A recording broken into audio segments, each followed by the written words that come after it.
Salam alaikum, Azul, bonsoir. J'ai été très étonné hier de recevoir un coup de fil d'un journaliste français que j'avais connu il y a quelques années au centre d'accueil de la presse étrangère, le CAP, à la maison Radio France. Nous nous étions perdus de vue, mais il avait réussi à trouver mon numéro de téléphone. Nous avons donc échangé quelques amabilités, puis il va à l'essentiel.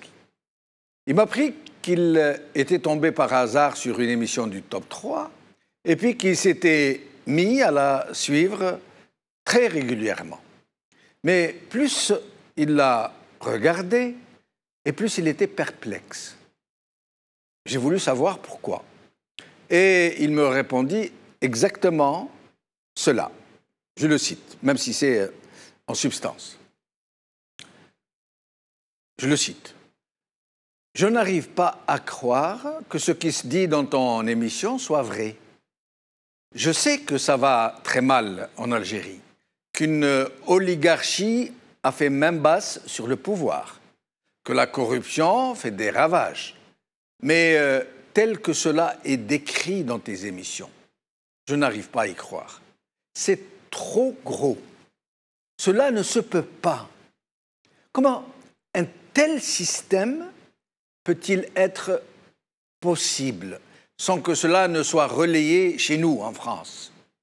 L'Algérie est tout de même un grand pays, très riche, doté de formidables ressources, où la liberté de la presse ne fait pas de doute. Un pays à la porte de l'Europe. Or, toi et tes invités, vous en parlez comme si elle était devenue la propriété d'une véritable mafia. Comme si toutes ces institutions étaient là juste pour rire. Comme si tous les responsables de ce pays étaient corrompus jusqu'à la moelle. Comme si toutes les élections étaient truquées. Et puis, cette histoire de Bouteflika. J'étais choqué quand tu as dit qu'il était totalement invalide, qu'il ne connaissait même pas, ou même plus, la table de multiplication de 2. Et c'est pour ça que je t'ai appelé. Parce qu'il m'a semblé qu'il y avait un peu, excuse-moi, comme de la propagande quelque part. Fin de citation, c'est à peu près ce qu'il m'a dit. Et je lui ai dit à mon tour qu'il n'était pas le premier journaliste français à avoir exprimé son scepticisme au sujet de ce que nous rapportons tous les jours dans le Top 3 et dans les autres émissions d'El Magharibi. Que ce que nous disons n'est même pas, et je mesure mes mots, le centième de l'atroce réalité. Mais que je préférais ne rien lui dire de plus parce qu'il ne me croirait pas de toute façon. Mais je l'ai invité à se rendre en Algérie, à ne pas se présenter comme journaliste et à aller dans le pays profond. Rien de mieux pour se faire une idée par lui-même. Et ceci est valable pour tous les journalistes du monde qui n'arrivent pas à croire que c'est comme ça que ça se passe en Algérie, tel que nous le décrivons tous les jours. Cela dit, pour en revenir à notre sujet d'aujourd'hui, nous allons essayer de comprendre ce qui se passe en Algérie en ce moment. Pourquoi ces manœuvres militaires, avec des noms qui laissent inquiets? Tofan 2018, Asifa 2018. Pourquoi ce ton alarmiste? Qui menace l'Algérie? Quelle est cette menace, cette épée de Damoclès qui plane au-dessus de nos têtes? À plus forte raison que jamais, depuis l'indépendance, l'Occident n'a trouvé table dressée, comme c'est le cas aujourd'hui en Algérie. Jamais il n'a trouvé une telle aubaine. Jamais il ne s'est autant servi sur la bête. Pourquoi alors nous voudrait-il du mal? J'ai l'impression que c'est même le contraire. J'ai l'impression qu'il fait tout pour protéger ce système qui lui est tellement profitable. Et c'est quoi cette gestion du terrorisme résiduel après celle du terrorisme pédagogique? Pourquoi les terroristes ne se rendent-ils pas ou ne sont-ils pas neutralisés qu'au compte-gouttes? Et pourquoi l'armée, qui est à l'origine de tout ce qui se fait en Algérie, qui a la haute main sur le politique, sur l'économique, sur les équilibres, sur le partage de la rente et même sur tous les trafics, y compris celui de la cocaïne, n'est-elle jamais désignée comme telle? Et pourquoi tous ceux qui osent murmurer son rôle seulement sont-ils violemment pris à partie par une armée de baltagiens en tout genre? Et pourquoi cette crise institutionnelle montée de toutes pièces? Que cherche-t-on à obtenir par son instrumentalisation? Préparer un coup d'État? Trouver le prétexte d'une prolongation du mandat présidentiel actuel? Mettre en place une structure genre HCE pour assurer une Zama transition? Procéder à une dissolution de l'APN pour puis mettre une énième révision constitutionnelle sur les rails? Autant de questions et aucune réponse dans cette purée de poids qui est devenue le champ politique algérien, si tant est que ce vaste foutoir est de la politique. Excusez pour le mot. Aujourd'hui. Liberté. Le ministère des Affaires étrangères annule une rencontre parlementaire algéro-japonaise. Crise à l'APN, le gouvernement prend parti. Par Ali Bourlef. APS. Gaïd Salah supervise à Ouargla l'exercice tactique Asifa 2018. Le soir d'Algérie. Louisa Hanoun à partir de Sétif. Ce système est le plus grand danger pour le pays et pour le peuple. Par Imed Selami. Que se passe-t-il en Algérie? C'est le titre de notre émission d'aujourd'hui. Pour en parler avec moi au téléphone depuis l'Algérie, depuis Dréhan, Abdelghani Dorman, activiste politique pour le changement. Lakhdar Ferrat, journaliste accrédité auprès de l'Union européenne et de l'OTAN à Bruxelles. Salah Hadjab, militant pour les droits de l'homme. Merci à vous trois d'être avec nous. Salah, merci d'être avec moi ici sur le plateau. Merci pour l'invitation, si tu veux. Alors, Abdelghani Dorman, d'abord, quelle est la situation dans la région où vous êtes, Dréhan, Annaba? Est-ce que les gens sont inquiets? Est-ce qu'ils ressentent ce lourd climat qui est, semble-t-il, créé de toutes pièces pour mettre en place une ambiance, pour préparer quelque chose? On ne sait pas encore quoi. Qu'est-ce qui nous concocte? Qu'est-ce qui nous prépare? Abdelghani Dorman. Oui, allô, salam alaikum. Wa alaikum salam. Jamaldine.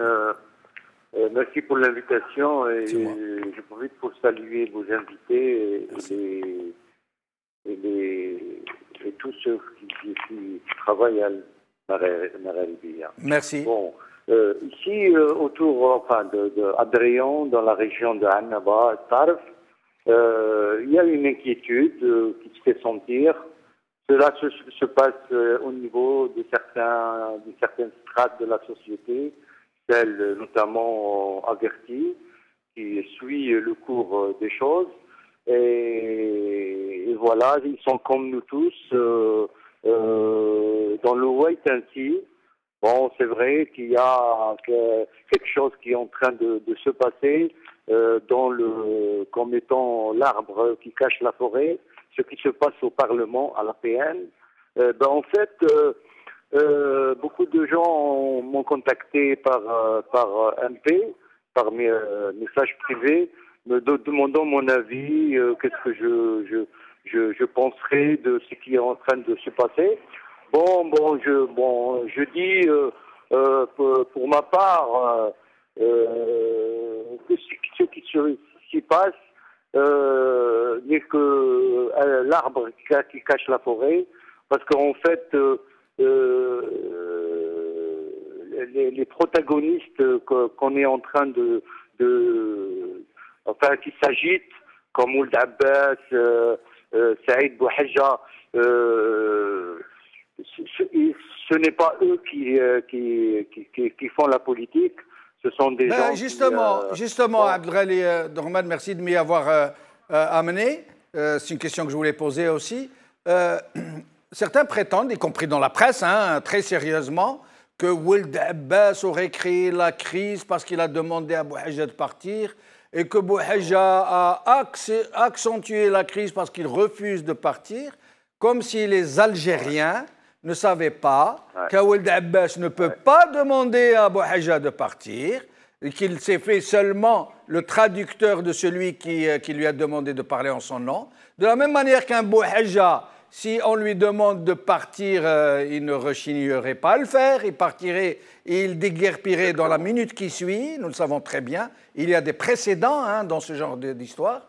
Mais on est en train de vouloir nous faire croire qu'il y a deux clans qui s'affronteraient à travers cette institution, entre guillemets, alors que pour certains observateurs très avisés, il ne s'agit que d'un seul clan qui est en train de souffler le chaud et le froid. Demander à Bouhadja de partir et lui demander de rester. Parce que, semble-t-il, ils veulent préparer quelque chose. À votre avis, Abdelghani Dorman? Oui, exactement. Moi, cette situation tragicomique et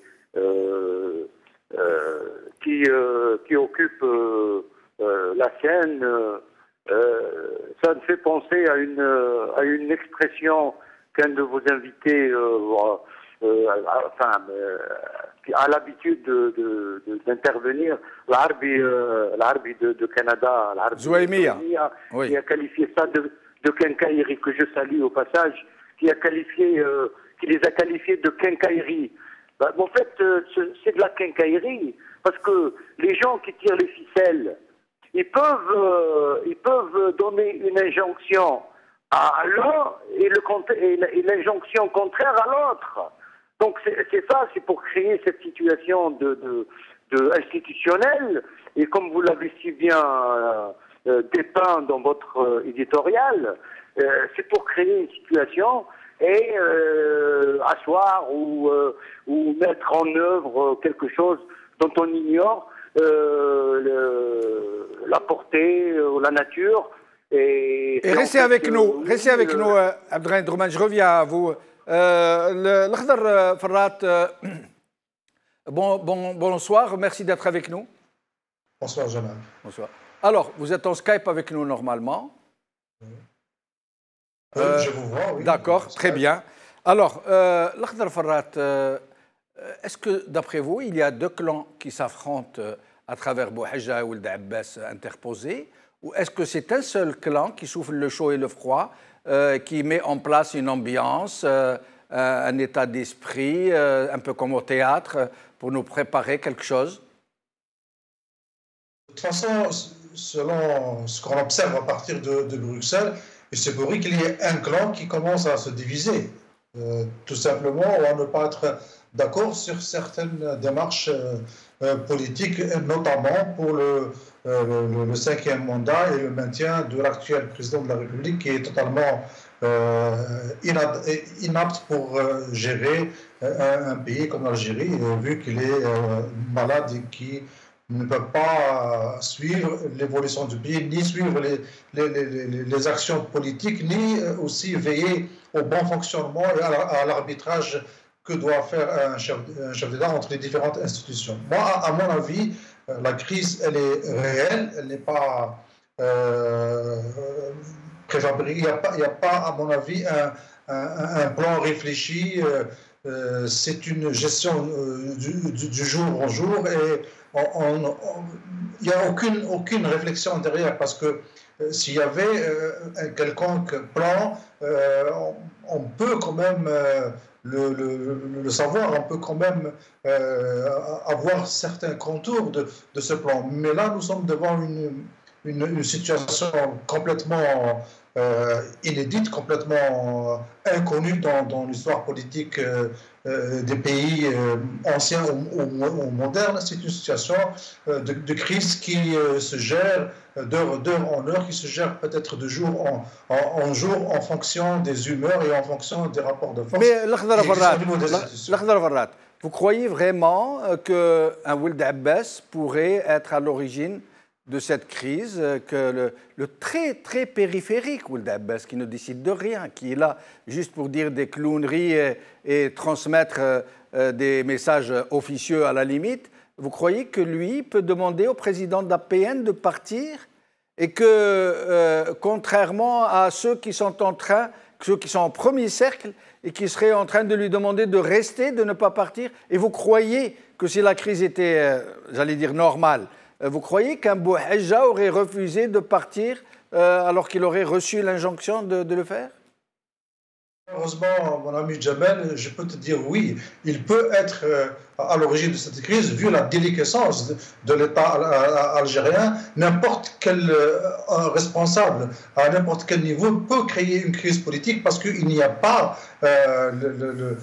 l'arbitrage nécessaire qui est connu et qui était toujours pratiqué par le chef de l'État. En l'absence du chef de l'État, n'importe quel personnage, le Premier ministre peut créer une crise, le Ould Abbas peut créer une crise, le président du Parlement peut créer une crise, le président du Sénat peut le faire. C'est une situation de déliquescence des institutions du pays et on assiste à des bagarres d'individus, de clans et d'intérêts, de cercles d'intérêts divers et chacun essaie de se placer et d'avoir son représentant au niveau de ces institutions pour sauvegarder des intérêts de clans. Malheureusement, c'est ça la situation et moi je pense vers que Ould Abbas peut créer une situation de crise sans qu'on lui demande, ou bien on lui demande par des gens,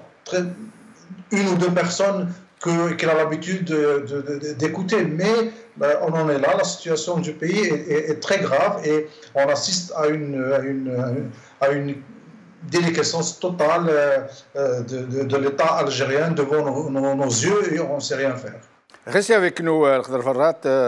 Alors, Salah Hijab, vous y croyez, vous, que c'est possible, après tout, que, comme le dit Al-Akhdar Farhat, que ce soit une crise toute simple provoquée par Ould Abbas, qui, comme un grand, aurait demandé à Salah Bouhadja de partir et qu'un autre clan lui aurait demandé de ne pas partir et que c'est de là qu'est venue la crise?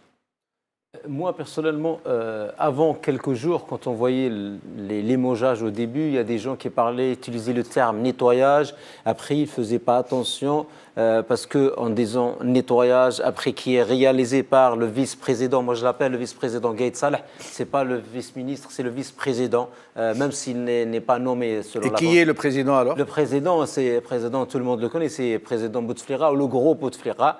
Et donc qui était en train de nettoyer. Donc, si quelqu'un qui est nommé par Bouteflika, qui nettoie notamment Gaïd Salah, là, le mot nettoyage, il n'est pas du tout. Et donc, avec le temps, on a compris que ce n'était pas un nettoyage dans le sens attendu par les Algériens, ou une guerre contre les corrompus, c'était beaucoup plus une guerre contre ceux qui refusent le 5e mandat et la continuité, ou voire le 5e mandat bis, c'est-à-dire la personne qui sera désignée par le clan Bouteflika.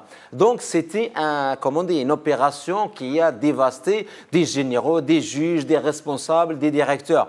Mais quand on vient à ce jour, et on est face à cette scène qui est en train de se mettre en place, cette histoire de Bouhadja. Quand on voit que Toufir qui était nommé Rabbat Zahir, quand on parle des chefs des régions, tout le monde dit « Oh, chef de région, c'est... » Les plus puissants du régime. Voilà, ces gens-là, on dit à la télé, on les a limogés, on dit on leur a retiré le passeport, on dit des choses, des tas de choses. Perquisitionner leur domicile, voilà. Convoquer devant le tribunal militaire de Blida, accusé entre parenthèses d'être impliqué dans l'affaire de cocaïne.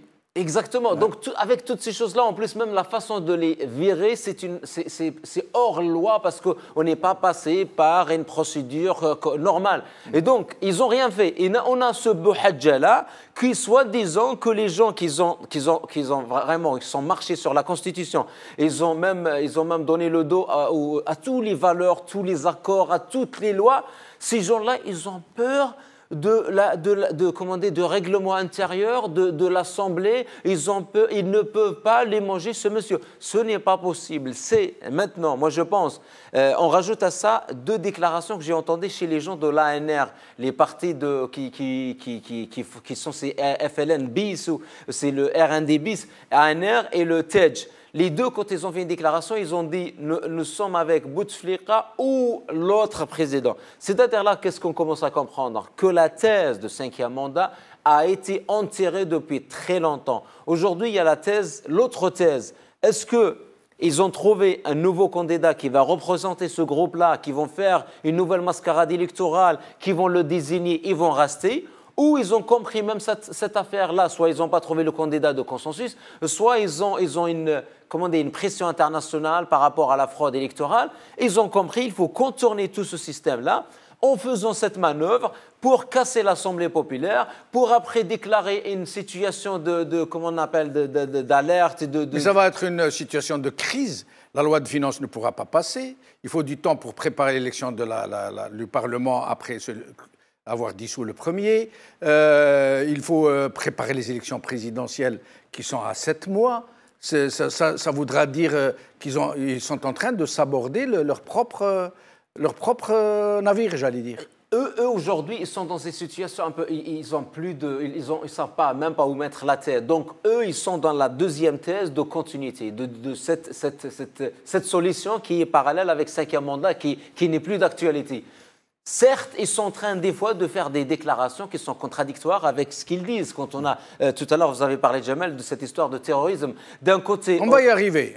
D'un côté, ils font les louanges à cette pseudo-réconciliation, à ce Bouteflika qui était le premier, qui a supprimé le terrorisme. Mais en même temps, tous les jours, ils nous sortent cette carte de terrorisme. Donc aujourd'hui, eux, ils n'ont pas une vision, un projet bien construit. Donc, ils sont parfois ils sont en train de faire des déclarations contradictoires sans faire attention. Donc, c'est pour ça, les choses encore sur cette thèse, ils sont encore floues, mais eux, ils peuvent bien provoquer ce désordre pour sortir les chars dans la rue. Ou un plan B, ou un coup d'État, ou on ne sait pas. Un coup d'État mais masqué, avec les chars dans la rue, avec créer des problèmes, et après dire aux Algériens, entre le désordre total et entre la présence des chars, déjà, vous allez pouvoir... Donc, on nous prépare quelque chose, d'après vous? Quelque chose qui se prépare, ça, c'est clair et net et précis.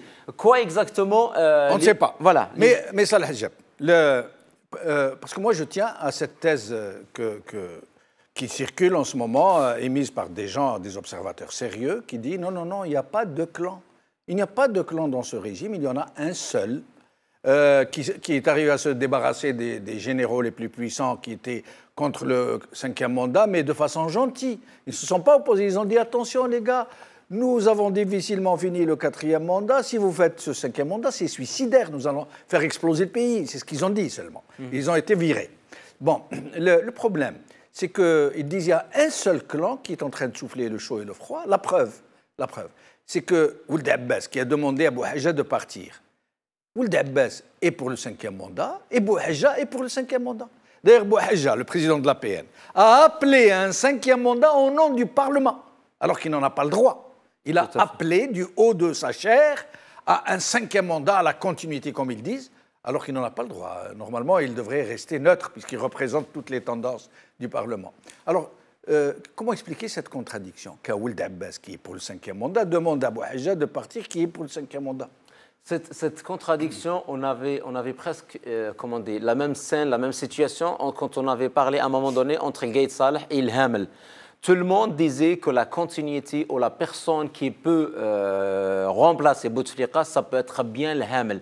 Donc on a vu d'un jour à l'autre le Hamel sauter, et il sautait d'une façon, tout le monde l'a suivi. Donc moi je pense que cette situation qui nous paraît contradictoire, c'est beaucoup plus, c'est comme si ce Bouteflika, on va reprendre la comparaison de Ben Hammou, c'était le papa qui conduisait ce navire, et ce papa, il n'avait jamais appliqué des règles qui permettent de prendre le meilleur, le plus compétent de ces pseudo-enfants qui sont autour de lui.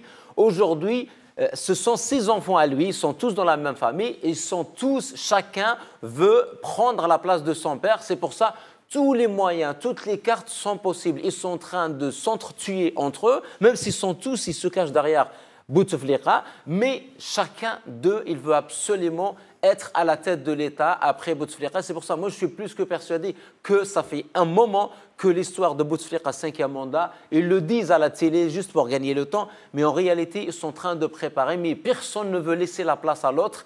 Et eux, tous les moyens sont bons. Ils ont commencé par des affaires, ils ont débâclé des dossiers, ils ont fait cette affaire de cocaïne, ils ont utilisé même la carte de terrorisme. Moi, sincèrement, j'ai du mal à croire. Ce terrorisme qui s'est absenté durant 10 ans presque ou plus, il sort d'un jour ou l'autre, il attaque Skikda comme ça, en attaquant des appelés qui étaient dans une caserne en train de dormir. Donc, tous les moyens, toutes les cartes sont possibles pour y arriver, parce que, je suis désolé, parce qu'ils savent que même Bouteflika, pour y arriver, il était parmi les architectes de coup d'État de 62, il était parmi les architectes des coups d'État de 65, et peut-être le futur nous dira qu'il était derrière des choses en 78, mais ça n'a pas marché pour lui. Donc, c'est-à-dire, il était dans une période où tous les moyens sont bons pour y arriver. Eux, aujourd'hui, c'est comme un couple, quand on le voit de l'extérieur avec les voisins, ils vont dire, ils vont se tenir, mais quand ils rentrent à la maison, se chamaillent. Donc, eux, ils sont dans cette scène-là, chacun il veut y arriver, mais comme il n'y a pas de règles, pourquoi? L'explication la plus simple, ils ne suivaient pas de règles, il n'y a aucune règle. C'est vraiment le plus fort ou le malin ou celui qui fait le coup le plus sale, c'est celui qui la arrive. jungle en folie. Exactement. La fameuse bande dessinée. Justement, au sujet du terrorisme que vous venez d'évoquer, Abdelghani Dorman, pendant des années, on nous a rebattu les oreilles avec cette fameuse charte nationale pour la réconciliation de Mohamed Touhou, qui a ramené la tranquillité, la paix, la sécurité, etc. Et aujourd'hui, on nous parle de terroristes qui sont... Mais le problème, c'est que ce n'est pas des terroristes, des groupes terroristes bien identifiés que l'armée combat, qu'elle réduit. Non, non, non. C'est à chaque fois 2 terroristes qui se rendent par-ci, par-là. Par exemple, à Tamarast, on a assisté à plus de 10 fois à des redditions de 2 terroristes qui se rendent aux autorités. 2 terroristes qui se sont rendus aux autorités. Quelques semaines après, 2 terroristes à Tamarast qui sont rendus pendant des mois. 2 terroristes qui se rendent. Ailleurs aussi, 2 terroristes par là. Ça veut dire au compte-gouttes. C'est comme si on voulait entretenir quelque chose, entretenir un climat d'angoisse, mais qui ne soit pas trop fort pour ne pas faire peur. Mais le problème, Abdelghani Dorman, et je vais vous laisser la parole, c'est que les gens, les terroristes que Bouteflika avait neutralisés, ceux des années 90, là, ceux qui sont encore dans les maquis, ils ont pris leur retraite. Ils ont au moins 65-70 ans. Ça veut dire que ces terroristes-là dont il est question, ce sont des jeunes. Ça veut dire que ce sont des jeunes qui sont venus après la réconciliation de Bouteflika. Donc déjà, si tant est qu'on nous parle de réconciliation, il y a des terroristes qui sont venus après la réconciliation. Et d'un, et de deux, à votre avis, est-ce que ce ne serait pas une gestion du terrorisme résiduel pour maintenir comme ça une ambiance, comme cela a été fait dans la gestion du terrorisme pédagogique, Abdelghani Dorman? Allô, allô, allô, il y a un souci. Oui, allô, oui. Ah, on est en train de vous écouter. Qu'est-ce qui se passe? Ah, d'accord. C'est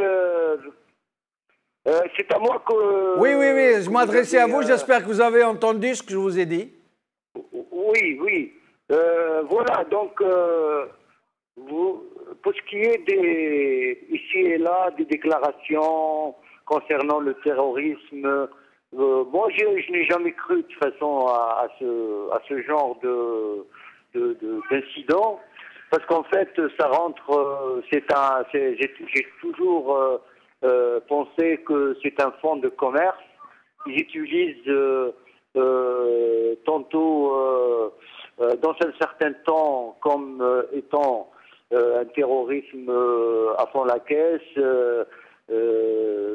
pour apeurer les Algériens, maintenant pour entretenir une certaine politique et se donner une raison la raison de continuer cette lutte, enfin cette présence, ce terrorisme résiduel. moi, je n'ai jamais cru de toute façon. Et les Algériens ne sont pas dupes. Ils savent que, bon, Denia Hania. Oui, mais Denia Hania, il y a eu à Skikda, entre autres, et pas seulement à Skikda, des jeunes appelés, des militaires qui ont été assassinés par ces terroristes. Oui, moi, de toute façon, c'est ce qui s'est passé à Azaba, dans la wilaya de Skikda. Moi, je pense que c'est signé, quoi. Le terrorisme, enfin, d'une manière générale, tout est ficelé, tout est... Non. Oui, la manipulation, bien sûr, ça existe.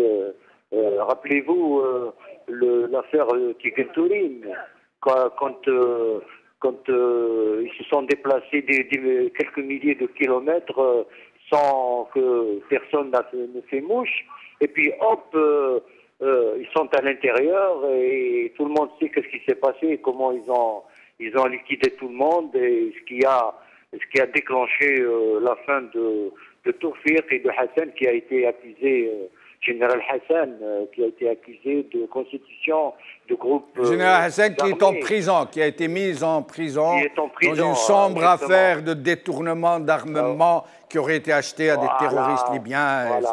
Ouais. Donc c'est pas quelque chose. Il y a des coups tordus quelque part. Il y a de la manipulation. Non, moi je le dis haut et fort. Moi, le chose, qui vole un œuf, vole un bœuf. Celui qui fait du terrorisme pédagogique ne peut pas être crédible quand il parle de terrorisme résiduel. Ça suit, quoi. C'est pas... Abdelghani Dorman, est-ce qu'à travers cette gestion du terrorisme dit résiduel, est-ce qu'on cherche à créer un climat pour aller vers quelque chose, ou est-ce juste de la gestion habituelle pour maintenir la nécessité d'une armée sur le terrain dont on ne peut pas se passer? Oui, plutôt ça, oui. Plutôt maintenir ce climat comme quoi ça existe, il y a toujours des menaces, la menace, et que nous sommes là pour vous protéger. Et voilà, donc, c'est-à-dire qu'il a agi sur deux registres, quoi. Il y a le registre politique ou militaro-politique et le registre du soi-disant terrorisme résiduel. Rappelez-vous les déclarations à l'approche de chaque échéance électorale, où Yahya parlait de Mahchoucha et essayait de faire peur aux gens, voilà, une façon de dire nous ou le terrorisme, quoi, ou nous la terreur. Mais donc, justement, Abdelghani Dorman, que pensez-vous de ces manœuvres militaires très spéculataires dont le nom même inspire la terreur, l'opération, comment on dit, la manœuvre le militaire, déluge, Tofan, la manœuvre, l'autre...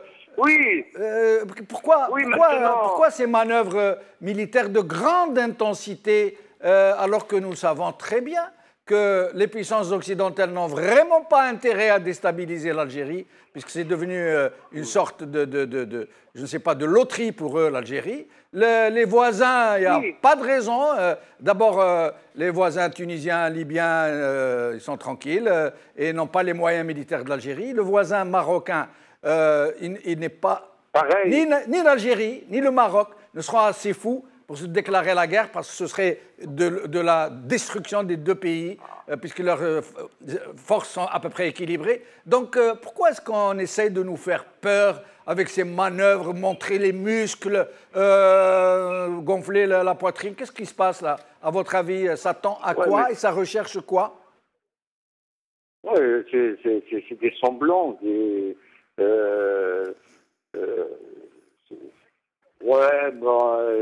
la présence toujours, la complaisance, voilà, pour faire passer des messages à l'intérieur surtout, pas à l'extérieur.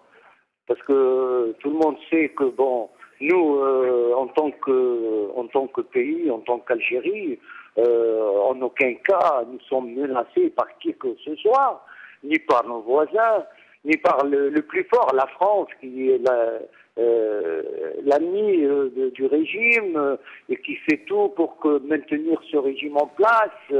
Donc il n'y a aucune menace à proprement dire une menace extérieure. Donc voilà, c'est de l'activisme. Voilà, moi j'appelle ça de l'activisme. Restez avec nous, Abdelghani Droman. L'Akhdar Farhat, au sujet du terrorisme, cette gestion du terrorisme, et aussi de ces manœuvres militaires à grand renfort de publicité, j'allais dire, avec des noms effroyables, épouvantables, avec, je ne sais pas, la mise sur le terrain d'équipements de grande technicité, de la technologie militaire de pointe. À quoi ça rime tout ça? Ça rime à plusieurs choses, c'est-à-dire montrer la super présence de l'armée algérienne sur la scène politique nationale. Et ça, c'est ça le premier objectif, dire qu'on est là, malgré qu'il n'y a pas de président, qu'il y a des problèmes politiques, l'armée est toujours là. Et ça, c'est une très grande erreur, parce que au lieu d'aller montrer la force militaire, c'est plus simple de doter le pays d'institutions crédibles, fiables, par le biais des élections. C'est-à-dire qu'il faut aller vers l'élection d'un président et d'un parlement et toutes les institutions qui existent de manière démocratique, au lieu de montrer que l'Algérie peut se défendre à travers c'est-à-dire à travers l'armée, ce qui est aussi une mauvaise chose, parce que la défense d'un pays ne repose pas uniquement sur le dos de l'armée, c'est aussi sur une vie politique normale, institutionnalisée, démocratique, etc. Et ça, c'est le vrai garant de la sécurité. Mais l'Akhdar Farhat, est-ce que nous pouvons dire que c'est l'armée qui montre que l'Algérie peut se défendre, ou que l'armée veut montrer au peuple que le régime peut se défendre? C'est-à-dire, chez eux, le régime et l'Algérie, c'est la même chose. Non, c'est-à-dire qu'il y a une différence entre montrer à l'extérieur que l'Algérie peut se défendre, qu'elle est suffisamment dotée, qu'elle a une armée puissante, bien organisée, pour ne pas être attaquée, pour ne pas être menacée. Mais il y a aussi le message qu'on peut véhiculer, parce que l'explosion est à venir, la situation est très mauvaise en Algérie, les horizons économiques sont catastrophiques. Est-ce que ce n'est pas plutôt pour montrer à la population, à la société, que si elle bronche, elle trouvera en face une armée très forte, décidée à réprimer dans le sang toute velléité de contestation du régime? Il peut y avoir aussi cette lecture, c'est-à-dire, moi je préfère une lecture positive, parce que s'il y a une lecture que l'armée va affronter le peuple, ça c'est quelque chose de très mauvais. Et moi, je souhaiterais pas que ça arrive en Algérie, et que plutôt l'armée, elle est aux côtés du peuple algérien pour affronter les difficultés. Parce que si elle se met en travers des revendications, ou en travers des demandes populaires, ce sera quelque chose de très grave, et que l'Algérie ne s'en sortira pas. Parce que c'est une armée populaire nationale, c'est pas une armée qui est dirigée traditionnellement contre son peuple, jusqu'à preuve du contraire, pendant toute cette période de son histoire. Il y a aussi un aspect externe, c'est-à-dire, et ça aussi, moi personnellement, je ne peux pas croire qu'une déclaration de Haftar peut menacer l'armée algérienne, c'est-à-dire celui qui croit que la menace peut venir d'un chef militaire qui ne peut même pas circuler librement dans son propre pays. Il faut être. Mais l'Akhdar Farhat, est-ce que ce n'est pas, je m'excuse auprès de vous par avance pour ce que je vais dire, est-ce que ce n'est pas un peu démagogique, un peu de dire que l'armée est proche de son peuple, que jusqu'à preuve du contraire, et je m'excuse de le dire aussi crûment, c'est l'armée qui est à la tête de tout. C'est l'armée qui nomme les présidents. C'est l'armée qui couvre les élections frauduleuses. C'est l'armée qui désigne qui doit être député, qui doit être sénateur, qui doit être président, qui doit faire quoi. C'est l'armée qui décide si on doit réprimer telle affaire de corruption ou si on doit la laisser. Quand je dis l'armée, je dis aussi le DRS, hein, parce qu'il était au cœur de ce genre de manipulation. Donc, est-ce que vous ne trouvez pas que c'est un peu démagogique de faire de telles déclarations que l'armée nationale, populaire, digne héritière de l'armée de libération nationale, est proche de son peuple? Est-ce que ce n'est pas un peu exagéré que de le dire comme ça? Moi, franchement, je ne pense pas que c'est exagéré parce que ça, c'est l'histoire du pays. C'est-à-dire, peut-être qu'il va y avoir des changements où il y a aussi des forces à l'intérieur de l'armée qui veulent, par exemple, que cette armée soit une armée, un outil de répression, mais je ne pense pas. C'est-à-dire, à la grande majorité, c'est des militaires qu'on connaît, qui viennent de... Et en octobre 88, dont nous fêtons l'anniversaire demain, en octobre 88, ce ne sont pas des Martiens qui ont tué sur les Algériens? Oui, oui, absolument. C'est un événement dramatique que l'Algérie est connue, que l'armée est sortie dans les rues, mais tout le monde, c'est-à-dire quand on suit les déclarations des anciens militaires, etc., tout le monde ne souhaite pas que l'expérience se renouvelle et que l'armée arrivera à cette situation tirée sur son peuple. C'est-à-dire, c'est ça un peu la philosophie de l'armée algérienne connue jusqu'à maintenant. Ça peut changer, bien sûr, ça peut changer, ça peut être aussi dans des situations peut-être graves, ça peut devenir aussi un instrument de répression, un instrument en faveur du pouvoir en place. Parce que le problème, on ne peut pas dire que l'armée n'est pas responsable de la situation actuelle politiquement, parce que c'est elle-même qui a imposé Bouteflika au peuple algérien. Il n'y a personne qui est sorti dans les rues d'Alger pour demander de ramener Bouteflika. C'est eux qui l'ont ramené, c'est eux dans des chambres noires, c'est eux qui ont négocié avec lui et c'est eux qui l'ont imposé jusqu'à aujourd'hui au peuple algérien. Donc, l'armée est responsable, entièrement responsable de la situation politique actuelle. Et moi, je souhaite qu'il y ait une solution et pour éviter un affrontement, parce que la situation, comme vous le dites, M. Djamel, est extrêmement grave. La popularisation elle a atteint des niveaux inimaginables. Moi, aujourd'hui, j'ai vu un reportage sur une chaîne privée algérienne. Les gens se plaignaient qu'ils ne pouvaient pas acheter la Loubia. C'est-à-dire, c'est très grave. C'est-à-dire, même 50 ans avant, la situation n'était pas aussi mauvaise qu'aujourd'hui. Donc, moi, ce que je vois à partir d'ici, et ce que aussi je souhaite en tant qu'Algérien, je ne souhaite pas un affrontement entre l'armée, je souhaite qu'il y ait des mécanismes comme l'armée elle est rentrée de tout son poids pour imposer un homme, elle peut aussi participer à un processus, une transition réellement. À une sortie de crise. Restez avec nous, Al-Khadr Farhat. Salah Hijab, au sujet du terrorisme donc résiduel, qui semble-t-il est géré façon petit épicier du coin. Hein, c'est doucement, pas trop de terrorisme, néanmoins il ne faut pas le faire disparaître, il ne faut pas le laisser disparaître, il faut le maintenir un peu en vie, en veilleuse, ça procède d'un certain climat. Et de l'autre côté, l'armée algérienne, dont tout le monde sait qu'elle est à la tête du pouvoir, que c'est elle qui décide de tout. Quand je dis tout, c'est tout. La désignation des chefs de l'État, la protection du trucage des élections, la grande corruption et tout le reste. Et certains journalistes qui osent écrire que d'elle, on la qualifiant de grande muette, alors que c'est la seule à parler sur la scène politique. Les autres ne font que babiller. Hein. À votre avis, terrorisme et le rôle de l'armée et cette histoire de manœuvre militaire? D'accord. Moi, j'aimerais commencer par l'histoire de réconciliation nationale. Oui. Pour moi, c'était un cessez-le-feu. Ce n'était pas une réconciliation nationale parce que le problème de base, il est venu d'un fait qu'il y avait des élections, les premières élections. Il y avait un parti qui avait gagné. il y avait un refus de d'autres formations politiques en disant que peut-être on n'a pas fait une période transitoire, il a fallu attendre que les gens nous connaissent pour peut-être avoir un vote un peu équitable.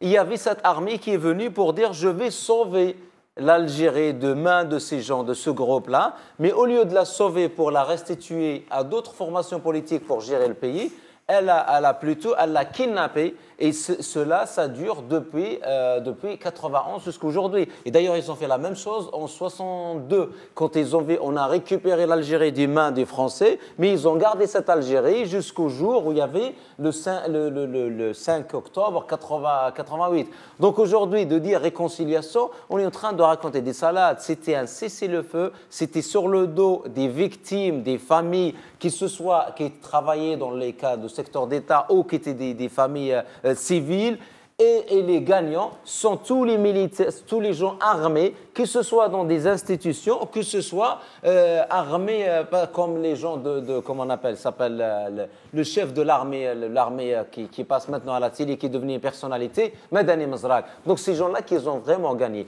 Donc quand on vient à l'armée, je pense que quand on parle à l'armée, il y a deux parties de l'armée. Il y a la partie supérieure, c'est ces généraux, cette mafia qui a tout le commerce, qui manipule tout, qui peut tout faire pour rester, c'est elle qui a tout fait.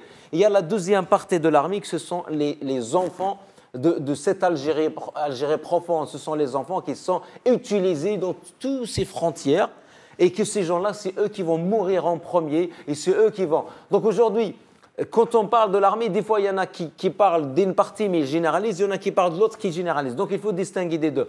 Ceux qui sont en bas, ce sont les enfants du peuple. Leur problème, ce n'est pas eux les leaders, ils sont malmenés par une mafia. Et cette mafia, elle essaye de leur expliquer leur diaboliser l'opposition et leur dire « vous êtes en train de défendre le pays ». Ici, cette histoire de ces manœuvres qui sont dans l'ouest algérien, ils ne sont pas à l'est. Ces manœuvres, elles sont beaucoup plus pour expliquer aux Algériens, regardez, c'est comme si vous voulez la paix, vous devrez vous mettre derrière l'armée. Et cette armée, des fois, on l'appelle l'armée nationale, c'est-à-dire populaire, mais en même temps, on ne dit pas que c'est l'armée qui gouverne, on ne le dit jamais. Mais l'armée, normalement l'armée algérienne ou l'armée avant de libération, c'est l'armée du peuple algérien, ce n'est pas l'armée de cette mafia. Et nous, ce qu'on Mais Salah Hijab, j'entends très bien ce que vous dites. Juste une petite question. L'armée, c'est une institution, appelons-la comme ça, institution si on veut, mais qui a la charge de défendre le pays contre toute menace extérieure, et qui, on l'appelle la grande muette en Occident, dans les démocraties occidentales. La grande muette, ça veut dire qu'elle n'a pas le droit à la parole politique. Elle n'a pas le droit de s'exprimer politiquement, ne serait-ce que de donner son avis. Elle n'a pas le droit. Elle a le droit de rester dans les casernes et d'être à la disposition du peuple dont elle est le bras armé pour le défendre éventuellement contre toute agression extérieure. Et bien entendu, l'armée constitue des fils du peuple, mais des fils du peuple qui sont là pour le défendre, pas pour capter sa volonté, pas pour nommer les présidents, pas pour nommer les députés, pas pour détourner des milliards de dollars en commission d'armement, pas pour tuer les gens, pas pour tuer 250 000 Algériens qui n'étaient pas d'accord avec eux, etc., etc., etc. Et donc, je crois que le moment doit venir où les Algériens doivent parler vrai. Pourquoi est-ce qu'on n'arrive pas à parler vrai quand il s'agit de l'armée? Pourquoi les gens sont saisis d'une peur bleue quand il s'agit de dire des choses sur l'armée, alors que tout le monde sait qu'elle est à l'origine de tout ce qui se fait en Algérie? Et pourquoi l'armée est-elle en train de financer, aujourd'hui dans les réseaux sociaux, une armée de Baltagia qui attaque quiconque prononce le moindre mot contre l'armée, qui le traite de harki, de fils de harki, de main étrangère, d'agent de la France, etc. Qu'est-ce que ça veut dire tout ça? Là, ça veut dire on a sacralisé cette armée, on a sacralisé cette guerre de révolution parce qu'on a injecté dedans beaucoup de mensonges. Et la preuve, le film de l'Arab Belmehdi ne veut pas le laisser passer parce qu'il veut donner quelque chose de vérité. Les archives, on ne les a jamais ouvertes. Et ces gens-là, qu'on les appelle Harki, il y avait Ben Youssef qui a dit un jour, Ben Youssef, il a dit l'Algérie, elle est gouvernée par Al-Harka. Donc aujourd'hui, qu'est-ce qu'on comprend? Quand on voit d'autres statistiques faites par les Français, le nombre des Harkis qui sont restés en Algérie, Algérie après le départ de la France. On comprend que ces harkis-là, il y en a plein qui sont restés, où il y avait même les pseudo-DAF, moi je les appelle les infiltrés dans l'armée algérienne et non pas les déserteurs de l'armée française, qui sont arrivés. Mais pas tous, il ne faut pas être injuste. Oui. Il y a certains officiers algériens qui étaient dans l'armée française qui ont déserté pour rejoindre l'ALN, réellement pour faire la guerre au colonialisme. Ils ne sont pas allés en Tunisie mener la belle vie en attendant 62 pour venir prendre le pouvoir et constituer le noyau de l'armée qui allait prendre le pouvoir. Ce n'est pas la même chose. Pour ne pas être injuste. Non, exactement, je suis tout à fait d'accord. Tous les DAF ne se valent pas. Exactement, j'aime bien qu'on soit juste avec tout le monde, ça c'est clair. Mais donc cette armée-là, elle a essayé un petit peu de criminaliser ces gens-là qui sont des harkis, alors qu'il y a même des fois des harkis quand on voit. Voilà, donc moi, pour dire, les manœuvres côté ouest, moi je pense, c'est beaucoup plus, ils sont en train de jouer, de créer la tension entre l'Algérie et le Maroc pour que les Algériens se mettent derrière cette armée. De se mettre derrière cette armée-là pour dire on défend le Sahara occidental contre les Marocains. Et donc, de l'autre côté, on a notre armée. Mais je pense aujourd'hui, ce qui attendait, moi j'espère bien, les retraités de l'armée, avec les gens qui sont dans l'armée, qui se mettent comme des mains dans la main, pour demander à fusionner le ministère de Moudjahidine avec le ministère de l'armée. Vous parlez des militaires qui sont en manifestation, qui sont en train de revendiquer leurs droits. Exactement, qu'ils ne restent pas isolés, qu'ils ne restent pas traités par certains Algériens des éléments qui étaient utilisés par les généraux. J'espère bien qu'ils vont ouvrir les yeux, qu'ils vont qu'ils vont rentrer en contact avec les gens qui sont encore, les enfants du peuple qui sont dans l'armée, qu'ils demandent de fusionner le ministère de Moudjahidine et le ministère de l'armée. Et comme ça, ils auront tous les mêmes droits. Et on arrête de cela. Côté opposition, j'espère bien les autres opposants qui sont en train de faire des analyses dans les médias, qui commencent à créer des groupes d'action. Et ceux qui ont commencé déjà, notamment Mouatana, moi j'ai suivi l'actualité. Mouatana, elle est en train de bouger à l'intérieur, malgré elle est matraquée, et elle bouge aussi à l'extérieur. D'ailleurs, il y aura un rassemblement ce samedi-là à Paris à 14h30 à la place République. Ce samedi à Paris à 14h30 à République. Il y aura le même jour, ce samedi-là, le 6 octobre, un rassemblement au Canada devant le consulat d'Algérie au Canada à 10h du matin. Donc j'espère que les Algériens vont venir à ces places-là pour discuter. Ils ne sont pas obligés d'adhérer ou de discuter parce qu'on a besoin de se rassembler, de devenir, de s'unir pour éviter tout scénario non voulu par les Algériens. Merci Salah Hijab, merci Lakhdar Farrat, merci Abdelghani Dorman. Merci à vous, chers amis, d'avoir suivi cette émission. Bqaw ala khair, bislama.